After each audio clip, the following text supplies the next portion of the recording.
大人似的在病房里忙碌。或者你就到了看错了，就去了。一个3岁的孩子怎么就承担起了照顾妈妈的重任？一说起这个，王慧仙忍不住哭了。2015年闹归闹，3岁的孩子也许已经懵懂的知道，这个时候妈妈没人能够依靠，只能靠他，叫护士换药，帮妈妈洗脸，端屎倒尿。倩倩像模像样的做着本不该属于她这个年龄做的事儿。打好啊，都刷掉啊，上厕所刷掉。Ya, jadi seperti itu Pak Denny. Mungkin kita bisa lihat usianya baru 3 tahun Pak Denny. Ya, maaf Pak. Itu kan pengumuman di bandara tadi bahasanya Pak. Bukan, itu cincui. Cincui. Jadi itu wong ci si mama itu. Teng ce wo ting hu wo ke sa. Wong cai wong king kung si pa cai. Jadi maksudnya tuh bahwa seorang anak di usia yang seperti apapun juga mereka sudah diajarkan bagaimana dia mencintai ibu. Hong cing mama chong hue teng se wa wa. Wei la sung de bui ya sung ha ba wo ha ha gao. Ma la ha bo ko cha ha bo ko sa ha ba ba bao. Ntar sore kirim pasir. Ya, dikirim pasir. Jadi Pak Denny, saya sungguh tidak habis pikiran jika ada seorang anak mengizinkan bapaknya tinggal di panti jompo. Kalau saya pribadi punya orang tua, udah tua mendingan saya beliin rumah 1 Pak. Kalau dia emang kesepian, saya sewain alay, jadi rame hidupnya Pak. Kayak gitu. Ya. Kalau Cipan tuh tadi gimana sih kamu tuh? Enggak, aku tuh sebenarnya gatel. Enggak, saya tidak melihat bapaknya Marsha. Tapi Marsyandanya sendiri menurut Anda? Nah ini dia. Gimana? Saya justru terganggu dengan pemberitaan dan masyarakat yang seolah-olah bapaknya menjadi seperti itu adalah tanggung jawab Marsyanda. Iya betul. Seolah-olah Marsyanda yang disalahkan. Iya. Tapi sebelumnya saya perkenalkan diri. Ya, kalau tadi ada Reza Rahardian, ada Adipati Dolken. Dan saya adalah Jarwo Kuat mah nggak dihitung lah, itu iya, bukan bu tadinya. artis. Emang salah tuh dia. Kalau kata orang belanja timun tuh yang bengkok suka dikasih. Mau beli sekilo nih timun. Oh jadi yang jelek sekalian daripada nggak laku. Tambahin nih, saya tambahin nih Bu. Biasanya begitu. Oh oke. Silakan memperkenalkan diri. Saya dari Didikan Mengutamakan Kesantunan, Stamina dan Rohani atau disingkat Dian Sastro. Oh. AADC Pak, ada Ya. apa dengan Cipan? Iya. AADC itu nama Twitternya Kang Denny juga, AADC. Kalau saya tuh termasuk yang mengikuti beritanya karena saya gini, mungkin karena kebetulan saya juga tidak dibesarkan dengan ayah. Jadi saya bisa kurang lebih memahami apa yang dialami oleh Marsyanda. Ketika hubungan kita sama ayah dari kecil tidak terlalu harmonis, mungkin memang agak susah untuk menganggap ayah adalah our first love. Daddy is our hero karena kita punya pemikiran yang berbeda. Saya suka sekali dengan kata-kata Marsyanda yang dia bilang setiap orang berhak menentukan genre hidupnya masing-masing. Walaupun kita seorang anak, kita tidak memiliki kekuatan untuk bisa memerintahkan ayah kita atau orang tua kita untuk berjalan sesuai yang kita pikirkan yang terbaik untuk dirinya. Iya, setuju. Bahkan di beberapa wawancara, bahkan adik kandungnya sendiri ketika diwawancara, itu terlihat dari cara mereka ngomong, mereka sudah berusaha sebagai keluarga. Ya. Tapi kan ayahnya sudah besar, dia bisa memilih jalan hidupnya sendiri. Jadi gak adil kalau kita menyalahkan keluarganya atau Marsyanda yang seolah-olah paling bertanggung jawab atas hidup yang memang dipilihnya seperti itu. Setiap manusia kan punya sejarah Pak. Setiap manusia punya sejarah, ada yang penuh dengan kata-kata indah, ada yang penuh dengan kata-kata sumpah serapah. Pokoknya untuk Marsyanda, saya doakan semoga kamu tabah menjalani semua. Iya.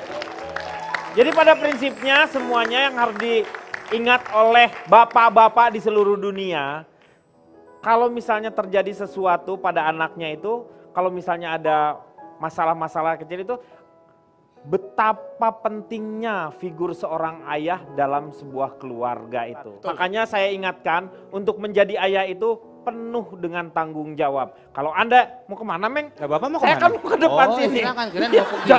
Jangan ikut berdiri juga. Iya. Jadi mohon kepada bapak-bapak mulai dari sekarang itu jadilah imam untuk keluarganya minimal seperti itu. Kita akan kembali tetapi dengan bahasa Tionghoa tadi. Wong ce tua il ka tong se be yang kuking wong kayo song kayo mayoka. Maksudnya Anda jangan kemana-mana, di sini saja. Kembali lagi dia akan mengatasi masalah tanpa solusi. Baru-baru ini kita mendengar yang namanya berita tentang bagaimana anggota DPRD dan juga anggota DPR yang meminta fasilitas melalui surat resmi ini ya.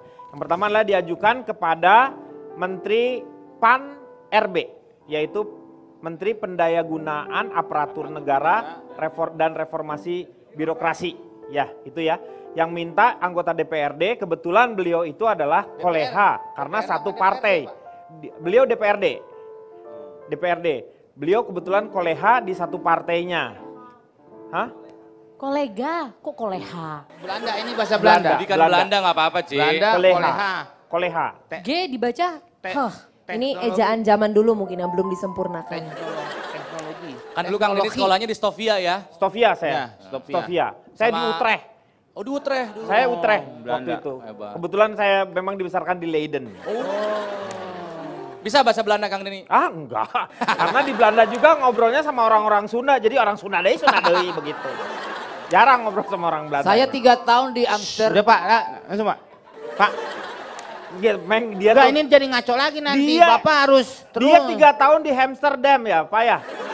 Amsterdam. Amsterdam. Amsterdam. Ya ya. Ngapain Pak Jarwo di Amsterdam 3 tahun? Pak, kalau kata di Indonesia tuh Jatiluhur. Kok Jatiluhur? Iya Waduk bendungan. itu kan. Iya Surabaya. bendungan. Bendungan. Nah, penasaran saya pengen tahu Nama 3 kota. tahun di Amsterdam ngapain Pak Jarwo? Ya kuliah lah. Pak. Oh kuliah. Woi. Di mana? Ini Pak di Amsterdam University. Ah, Ada. Ambil jurusan pintu air Pak. pintu Ya, air. di sana itu kan pengolahan airnya itu bagus sekali Pak Bagus, Denny. betul Ya. sekali. Terus kita masalah Belanda apa masalah apa ini yang kita bahas? Ini kita mau bicarakan mengenai anggota DPR dan DPRD ini. Sementara salah satunya juga yang artis yang sekarang menjadi anggota DPR, Rahel Mariam juga mengirim surat ke Prancis kalau tidak salah ya, Kedutaan Besar Prancis. Jalan-jalan sama keluarga. Ya, nah bolehkah menurut Anda, bolehkah seseorang memakai fasilitas negara untuk kepentingan pribadi? Itu yang kita bahas sekarang. Nah ini nih surat, ini yang suratnya ya. Duta Besar LBBP RI untuk Republik Prancis merangkap ke Pangeranan Andorra. Andorra ini kayak kucing ya Andorra. Ya. Kucing Anggora Pak. Andorra ya. Kita bahas sedikit saja. Mungkin ada yang mau membahas. Ya silakan Ronald. Gimana? Boleh nggak kita Ya memakai? nggak boleh lah. Tapi ini kisah nyata Kang Denny. Kisah nyata betul. Saya punya teman kerja di Konjen. Bukan di kedutaan tapi di Konjen. Konsulat Jenderal di sebuah kota di Australia lah. Ya. Sahabat saya berkunjung ke sana. Sebagai teman, dan ketika sedang main sama saya, ada telepon dari kantornya. Pulang. Hah, kenapa pulang? Ayo ke kantor. Ada pejabat dari Indonesia minta diantar jalan-jalan, minta disediakan tempat penginapannya. Pokoknya dilayanin aja. Bukan untuk tugas negara. Bukan buat belanja, ini kisah nyata. Kalau Pak Jarwo sendiri melihat ini bagaimana Pak Jarwo? Pak Jarwo nggak ngelihat waktu itu nggak ada di sana kan Pak? Iya nggak ada men, tapi melihat kondisi Kalau keadaan Sudut ini. pandang saya. Ya, boleh Melihat nggak? Itu nggak harus secara langsung Ah. dengan kasat mata. Jadi? Pakai kasat verse. Itu lucu tahu kalau pada nggak ketawa. Ketawanya mana? Bapak setuju nggak Pak? Setuju Pak Denny. Oh, Mungkin saya jadi boleh agak gitu. berbeda dengan pandangan si Ronald. Tapi kan ini untuk kepentingan Untuk pribadi sebagian Pak dan besar. keluarga. Hmm? Ini kan untuk kepentingan pribadi dan keluarga, tetapi dibayarin oleh negara. Tahu dari mana Anda dia itu? Kalaupun tidak dibayarkan, Begini. minimal menggunakan fasilitas. Ya. Seperti kasusnya si Rahel Mariam. Ah. Di sana itu dia itu nelpon kedutaan besar di Prancis Itu ada suratnya. Iya, hanya untuk minta bantuan Ya. mencarikan kendaraan. Bukan, nanti yang bayar tetap si Rahelnya itu. Ya. Yang bayarnya, Rahelnya. Ya, Rahel sendiri. Tapi kan nggak usah harus, nggak usah kirim surat dong, mendingan telepon aja. Jadi ke pribadi, tidak ada lagi yang namanya kepentingan-kepentingan atau fasilitas negara di situ. Ini kan jelas dengan kop surat ya. Mengatasnamakan, iya. Pakai lembaga gitu. Secara resmi boleh juga begitu Pak Denny, nggak Oh, masalah boleh. bagi saya. Ya itu kalau beda pendapat kan. Iya dong. Jarwo, iya. Mungkin tidak tahu Pak orang kedutaan kalau dia siapa. Mungkin kalau minta tolong biasa kadang-kadang kan ada juga kedutaan yang memang sulit Pak. Warganya sendiri mengadukan sesuatu kepada kedutaannya, kadang-kadang ada juga yang dicuekin, Pak.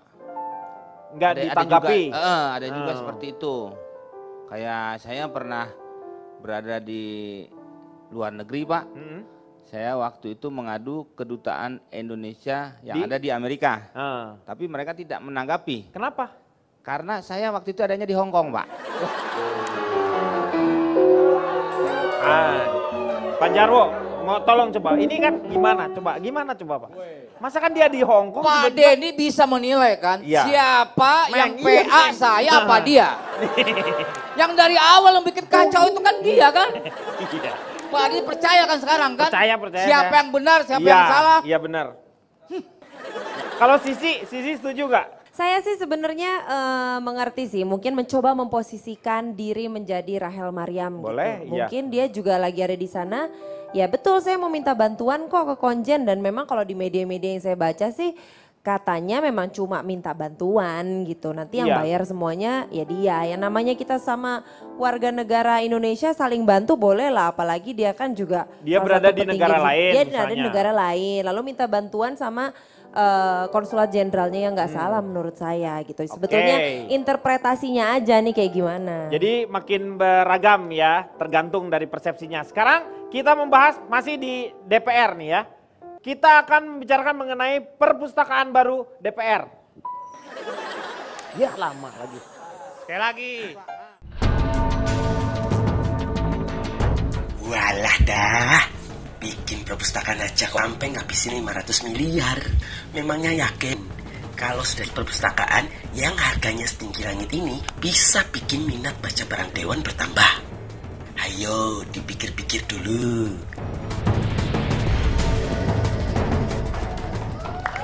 Perpustakaan baru DPR yang menelan biaya hampir 570 miliar yang sudah dianggarkan di APBN 2016. Dan diinginkan adalah, harapannya adalah bahwa perpustakaan ini menjadi perpustakaan yang menjadi sebuah yang terbesar juga di Asia Tenggara ya. Silakan Ronald. Indonesia mah suka gitu ya, suka nggak mau kalah gitu. Nggak mau kalah. Pengen jadi yang terbesar gitu. Iya. Jangan mengklaim apapun yang terbesar. Karena terbesar itu hanya milik Timur Tengah. Pertanyaannya sederhana tentang gedung perpustakaan DPR. Saya nanya sama yang ada di sini, siapa yang pernah ke gedung DPR angkat tangan? Ke gedung DPR. Angkat tangan, angkat tangan. Saya pernah numpang pipis. Beneran, saya pernah lewat di depannya. Nah, aku masuk. Ya beli kaca dong kalau gitu. Sedikit kan? Saya pernah ngadu ke Komisi 3 Pak Denny. Oh ini pernah mengadu ke Komisi bohong. 3. Iya. Saya ngadu juga Pak. Ngadu apaan? Bola. Sama Pak Jarwo juga? Itu ngadu bola. Ya sama kan kita ngadu. Beda. Beda dari ini masalah terus nih Pak nih. Sama Pak Jarwo juga kita. Kalau ngadu itu, kalau saya ngadu ke Komisi 3 itu ada persoalan. Ya saya juga ada persoalan. Bagaimana caranya untuk memenangkan klub saya Pak? Ngadu bola secara fisik. Nah, itu main bola itu men. Ya ngadu juga kan Pak? Ngadu besok memang. ngadu lawan siapa? Kan Ya. begitu pembicaraan orang. Ya. Lanjut, Nal. Yang pernah ke gedung DPR sedikit, saya tanya lagi. Yang pernah ke gedung perpustakaan DPR angkat tangan. Belum pernah. Meng, bener Meng? Ya benar. Udah pernah Meng? Nyasar, nggak sengaja. Maksudnya nggak ada niatan untuk Ke membaca perpustakaan, tadinya. iya. Karena saya kan keliling-keliling. Pak. Hanya satu orang. Dua. Malah. Kang Maman. Waktu itu ngapain ke sana Kang Maman? Ngumpet kali. Bedah buku. Apa bedah buku? Oh bedah buku. Memang tujuannya memang ke perpustakaannya. Gedung perpustakaan DPR itu masyarakat umum boleh datang. Iya. Boleh baca tapi tidak boleh pinjam. Karena yang boleh pinjam itu hanya anggota DPR, staf ahli DPR sama staf DPR. Iwan Fals boleh mungkin Pak? Hah? Iwan Fals. Iwan Fals kenapa boleh? Kok boleh? Buku ini aku pinjam. Oh, itu lagu.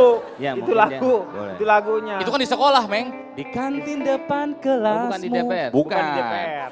Dan tujuan dari perpustakaan DPR itu adalah untuk supaya para anggota dewan dan juga para staf ahli itu melakukan riset, Ya. analisis, penyusunan anggaran dan perancangan dewan untuk membuat sebuah undang-undang. Tujuannya itu kan, ya. Yang saya takutkan apa Kang Denny? Takutnya proyek ini jadi ajang proyek bancakan, bagi-bagi gitu. Mohon maaf, saya mah suka. Anda itu jangan suuzon Saya dulu. suka suuzon kalau buat kayak begini.